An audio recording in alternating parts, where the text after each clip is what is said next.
Book of Heaven, Volume 14. The 23rd of June to the 6th of July 1922. Page 62 to 67. June 23, 1922. One who is not completely empty of his own will cannot have a sure knowledge of the will of God. The truths about the divine will are more than sun. I was thinking to myself, Jesus says many things about his most holy will, but it seems that he is not understood, even by the confessors themselves. They seem doubtful, and in the face of a light so immense, they are neither illuminated nor drawn to love a will so lovable. Now, while I was thinking of this, my always lovable Jesus, throwing his arm around my neck, told me, "My daughter, do not be surprised at this. One who is not completely empty of his own will cannot have a sure knowledge of mine, because the human will forms the cloud between mine and his, and hinders the knowledge of the value and the effects which mine contains. But in spite of this, they cannot say that it is not light. See, also the things which can be seen down here are not understood by man. Who can ever tell how I created the sun, or how much light and heat it contains? Yet, they see it, they enjoy its effects, it is with them all day, and its heat and light follow them everywhere. Yet, with all this, they neither know nor can they tell its height, or the light and heat it possesses. And if anyone wanted to rise in order to know it, the light would eclipse him, and the heat would burn him up. Therefore, man is forced to keep his eyes low and enjoy its light, without being able to investigate it, contenting himself with saying, 'It is sun.' So, if this happens with the sun which can be seen and which I created for the natural good of man, more so with the truths, which contain, oh, how much more light and heat than the sun itself, especially the truths that regard my will, which contain eternal effects, goods and value. Who can ever measure all that it contains? It would be as though wanting to be eclipsed. It would be better for them to lower their foreheads and enjoy the light which my truth brings, loving it and making that little light which the human intelligence comprehends their own, rather than putting it aside, as something which does not belong to them, because they do not comprehend all the fullness of its light. So, they enjoy the light of the sun as much as they can, although they do not comprehend it, they make use of it in order to work, to walk, to look, and oh, how they long for the day, so that its light may keep them company and live with them. But then, my truths, which are more than light and make the sun of the day rise in the human minds, are neither regarded, nor loved, nor longed for, and are considered as a trifle. What sorrow! However, when I see that they put my truths aside, I put them aside, and I allow my truths to follow their course with souls who long for them and love them, and use their light in order to model their lives and become one with them. Do you think that I have told you everything about the truths, the effects and the value that my truth contains? Oh, how many more suns do I have to make rise? And do not be surprised if you do not understand everything. Be content with living of its light, this is enough for me. June 26, 1922. Isolation and loneliness of Jesus in the midst of creatures.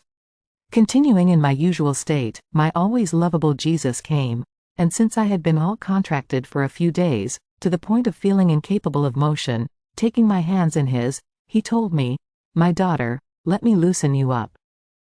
And placing himself close to me, he put my arms on his shoulders, telling me, "Now you are loose. Cling to me, for I have come to keep you company and to receive yours in exchange.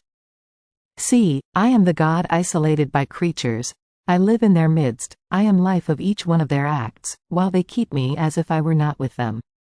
Oh, how I cry over my loneliness! I have had the same lot as the sun, while it lives in the midst of all with its light and heat, and there is no fecundity which does not come from it, and with its heat it purifies the earth from so many filthy things, and its goods are incalculable which, with magnanimity, it makes descend upon all. Yet, it lives up high, always alone, while man, ungrateful, never sends a "thank you" to it, or a sign of gratitude.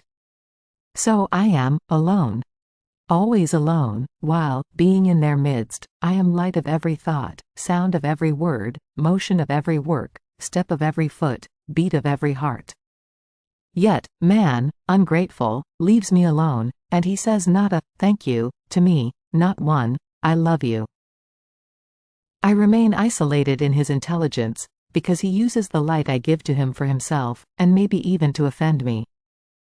I remain isolated in his words, because many times the sound that they form serves to blaspheme against me. I remain isolated in his works, which he uses to kill me, in his steps and in his heart, which are intent only on disobeying me and on loving what does not belong to me. Oh, how this loneliness weighs on me! But my love, my magnanimity, is so great that, more than sun, I continue my course, and in my course I keep investigating whether anyone wants to keep me company in so much loneliness. And as I find him, I form my perennial company in him, and I lavish all my graces upon him. This is why I have come to you. I was tired of so much loneliness. Never leave me alone, my daughter. July 6, 1922. Blessing which Jesus gave to his mama before the Passion.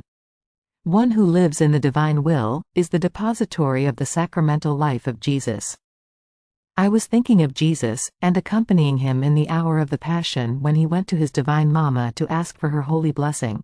And my most sweet Jesus in my interior told me, "My daughter, before my Passion, I wanted to bless my mama and be blessed by her." However, I did not bless only my mama, but all creatures, and not only those which are animate, but also the inanimate. I saw the creatures weak, covered with wounds, poor. My heart had a throb of sorrow and of tender compassion, and I said, "Poor humanity, how decayed you are! I want to bless you, so that you may rise again from your decay. May my blessing impress in you the triple seal of the power, the wisdom and the love of the three divine persons, and may it restore your strength, heal you and enrich you.